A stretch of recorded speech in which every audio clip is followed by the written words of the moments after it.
Praise the Lord. Mark 7ஆம் அதிகாரம் 10வது வசனம். எப்படியெனில் உன் தகப்பனையும் உன் தாயையும் கனம் பண்ணுவியாக என்று தகப்பனையாவது தாயாவது நிந்திக்கிறவன் கொல்லப்பட வேண்டும் என்று மோசே சொல்கிறார். பழைய ஏற்பாட்டில் தகப்பனின் தாயையும் நம்ம பார்க்கமுட்டா நியாயப்பிரமாணத்தின்படி அந்த மனிதன் கொல்லப்பட வேண்டும். ஆனால் புதிய ஏற்பாட்டில் தேவனுடைய அன்பு வெளிப்பட்டிருக்கிறதுனால இந்த நியாயப்பிரமாணத்தை தேவன் சிலுவையில் ஏற்றுக்கொண்டார்.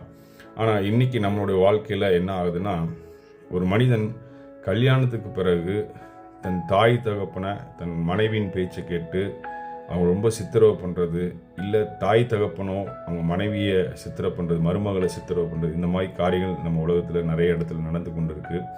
இதுக்கு என்ன ஒரே ஒரு சொல்யூஷன் என்னென்னா, முதல்ல வயசானவங்களுக்கு அவங்களுக்கு அவங்களோட பழைய நினைவுகள் அவங்களுக்கு இருக்காது. நம்ம என்ன செய்கிறோம் அப்படிங்கிற அந்த இது இருக்காது.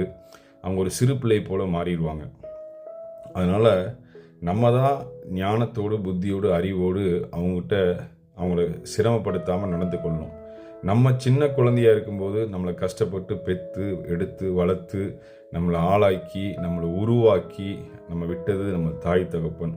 தாய் தகப்பனை கடவுள் முன்பாக நம்ம கனம் பண்ணணும், அவங்கள பாதுகாக்கணும். இன்றைக்கி நிறைய பேர் என்ன பண்ணுறாங்கன்னா, அவங்கள கொண்டு போய் ஒரு அநாத ஆசிரமத்தில் விட்டுறாங்க. பண வசதி இருக்கவங்க முதல் கொண்டு போய் அதை செய்கிறாங்க. அப்படி செய்யாதீங்க. ஒருவேளை பண வசதி உங்களுக்கு இருக்குன்னா அவங்கள தனி கொடுத்துன்னு வைங்க, அவங்களுக்கான செலவுகளை பாருங்கள். அதுவே உங்களுக்கு வாழ்க்கையில் ஒரு பெரிய ஆசீர்வாதமாக இருக்கும். ஏன்னா ஒருவேளை கூட்டு குடும்பமாக இருந்து அனுதினமும் பிரச்சனை வருதா, அவங்கள தனி கொடுத்துன்னு வைங்க, இல்லை நீங்கள் தனியாக வந்துடுங்க.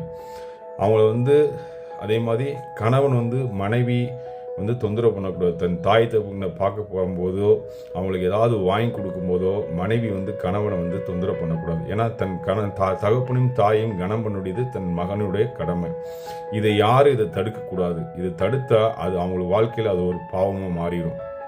ஏன்னா வயசான காலத்தில் அவங்க என்னத்தை மீறி சாப்பிட்டு போகிறாங்க. 2 வேளை கஞ்சி ஊற்றினாலே நீங்கள் போய் ஒரு அனுதினமும் அவங்கள விசாரிக்கிறதே அவங்களுக்கு நீங்கள் கொடுக்குற பெரிதான ஒரு அன்பு. அந்த அன்பு தான் அவங்க கடைசி காலத்தில் அவங்களுக்கு தேவை. உங்கள் பணமோ உங்கள் காசோ உங்கள் சொத்தோ எதுவும் அவங்களுக்கு தேவை கிடையாது. கடைசி நாட்களில் அவங்க 2 வார்த்தை நீங்கள் அன்பாக பேசுகிறதும் அவங்களுக்கு தேவையானதை வாங்கி கொடுக்குறதும் அவங்கள சந்தோஷமாக பார்க்குறது தான் அந்த ஒரு எதிர்பார்ப்பு மட்டும்தான் அவங்கக்கிட்ட இருக்கும்.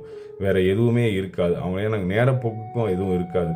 அதனால் கனவீனப்படுத்தாதீங்க. அவங்கள கொண்டு போய் அநாத ஆசிரமத்துலேயோ எதுலேயோ கொண்டு விடாதீங்க. நிறைய பேர் ரோட்டில் விட்டுட்டு போயிடுறீங்க. ரொம்ப பார்க்குறதுக்கு பரிதாபமாக இருக்குது. நிறைய பேர் ரோட்டில் பிச்சை எடுக்கிறதும் சாப்பாட்டுக்கே வழி இல்லாமல் இருக்கிறதும் சூழ்நிலைகள் மோசமாக இருக்குது. இப்படி பண்ணாதீங்க. தேவன் உங்களை நியாயம் தீர்ப்பார். நீங்கள் எதை விதிக்கிறீங்களோ அதை தான் அறுப்புவீங்க. பரலோக ராஜ்யம் சமீபமாக இருக்குது. மனம் திரும்புங்கள். ஆமீன்.